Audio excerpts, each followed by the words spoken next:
어릴 적 부모님께서 중학교 입학했다고 새 자전거를 사주셨습니다. 지금도 파란색과 회색 줄무늬가 있던 그 멋진 자전거를 타고 기쁘게 중학교를 다닌 기억이 생생합니다. 생애 처음 내 것이 된 자전거여서 정말 아꼈습니다. 얼마나 애지중지했느냐 하면 주말에는 그 자전거에 쌓인 먼지를 하이타일을 풀어서 깨끗이 닦고 헝겊으로 문질러 광을 내기도 했습니다. 그런데 어느 토요일 오후 학교에 남아 공부를 했습니다. 다른 아이들은 거의 모두 집으로 돌아갔지만 빈 교실에 남아 나름 열심히 공부를 했습니다.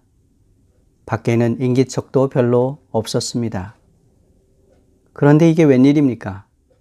자물쇠를 채워둔 자전거가 사라진 것입니다. 하늘이 노랗게 변했습니다. 주위를 아무리 샅샅이 뒤져도 제 자전거가 보이지 않았습니다. 화가 나고 속상했습니다. 눈물이 흘러나왔습니다.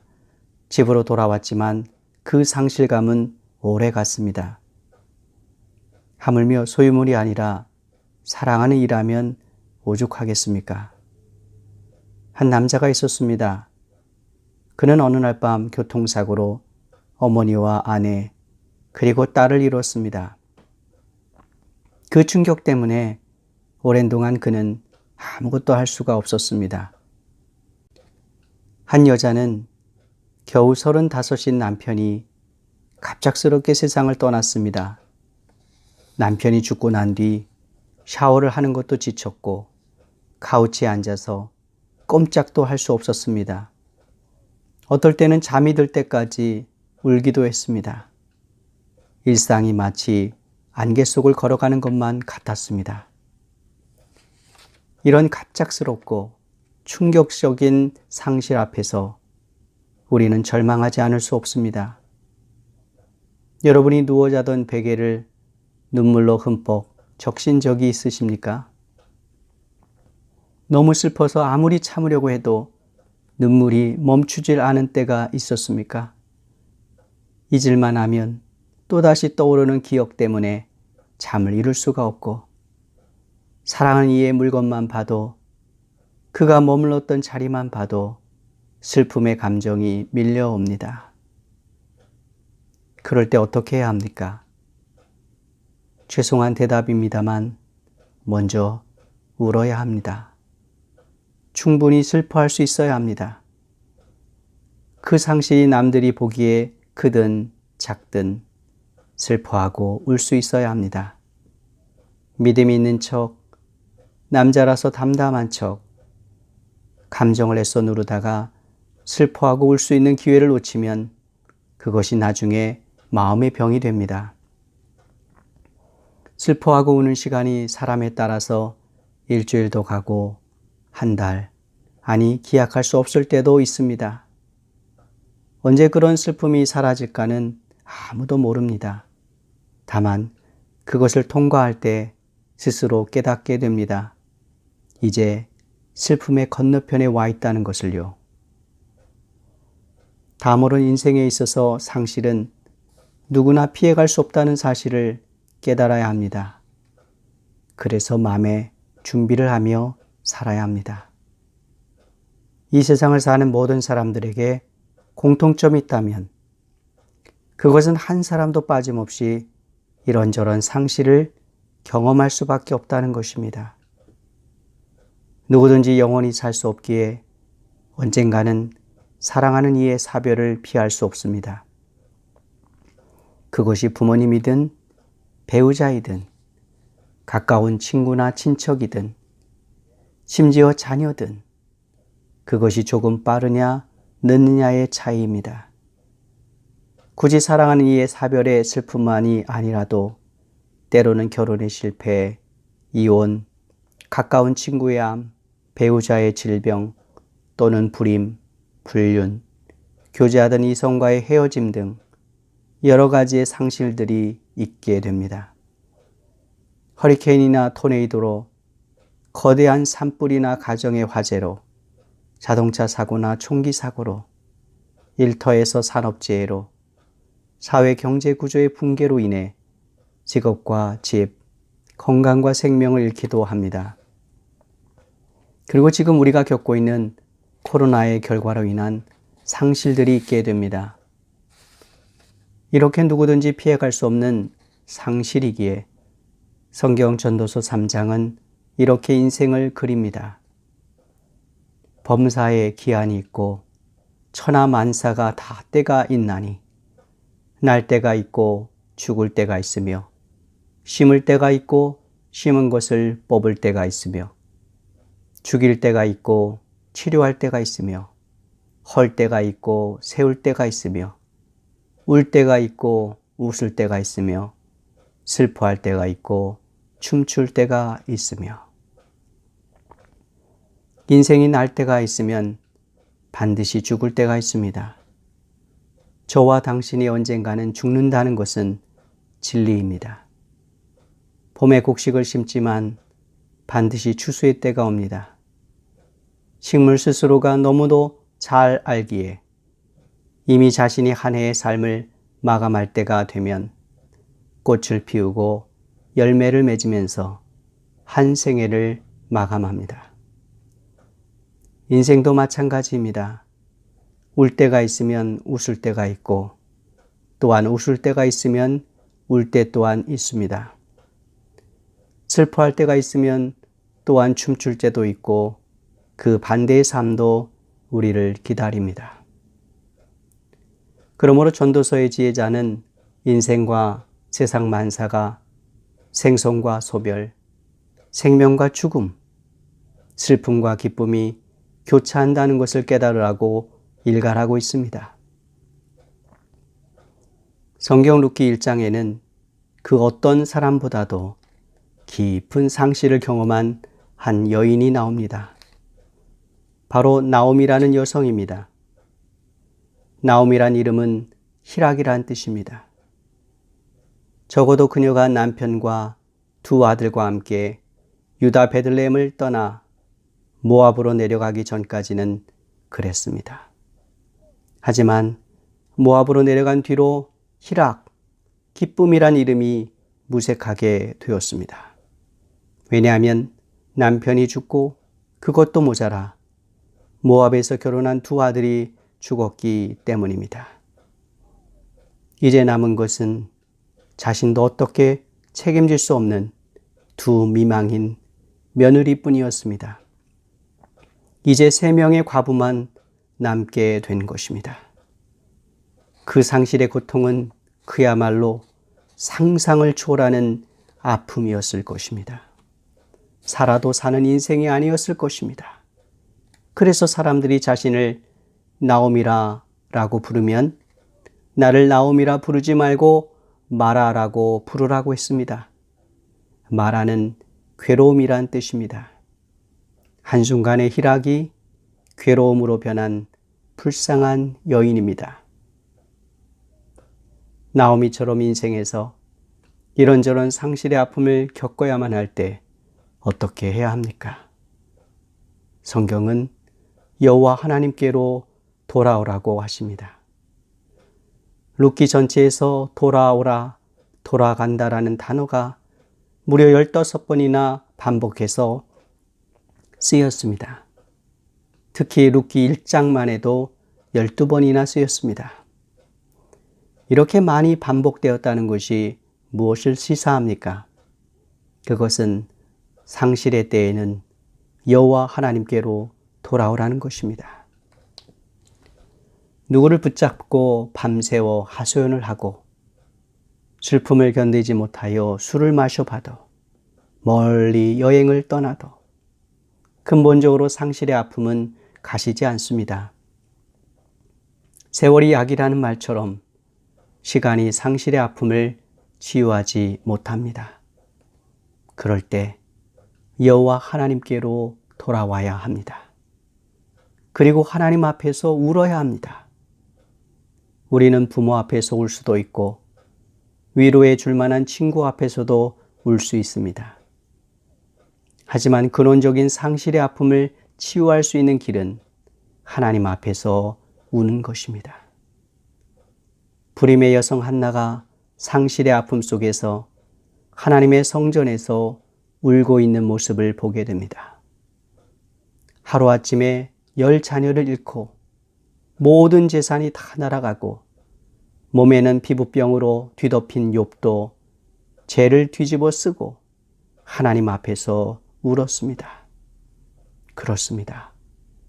성경에서 상실의 아픔을 겪는 사람들의 특징은 하나님 앞에서 울었다는 것입니다. 인생에서 사별의 아픔, 소중한 이들의 떠남, 관계의 파괴 등 이런저런 상실의 아픔이 쓰나미처럼 밀려올 때 여호와 하나님께로 마음을 돌이키시기 바랍니다. 하나님 앞에서 마음껏 우십시오.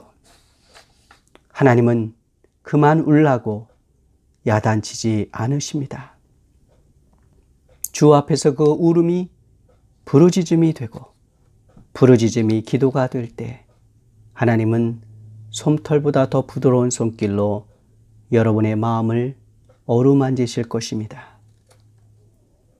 어느 목사님이 사랑하는 20대 딸을 잃었습니다. 그것도 밤길에 친구 집에 다녀오다가 괴한에게 희생을 당했습니다.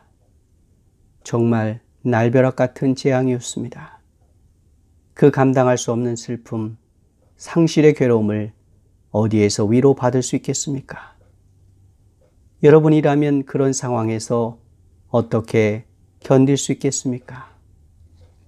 그런데 그 목사님은 하나님이나 나나 라는 자신의 에세이에서 상실의 아픔을 극복했던 경험을 소개합니다. 나는 지난 주일에 딸을 잃었다. 죽은 자식을 가슴에 묻는다는 말은 그럴듯한 수사가 아니다. 정말 가슴 한켠에 묵직한 것이 들어앉아 있다. 하루 종일 딸 생각, 혼자 있으나 함께 있으나 시도 때도 없이 눈물이 난다. 무슨 이야기를 하다가도 눈물이 흐르고 식탁에서 기도를 하다가도 울고 이래서 울컥 저래서 울컥이다. 일 당하고 하루 이거 쉽지 않겠구나. 퍽 오래 가겠구나 싶었던 데에 비하면 이제는 그런 마음이 많이 가셨다. 어차피 한두 해에 청산될 일은 아닌 것 같다.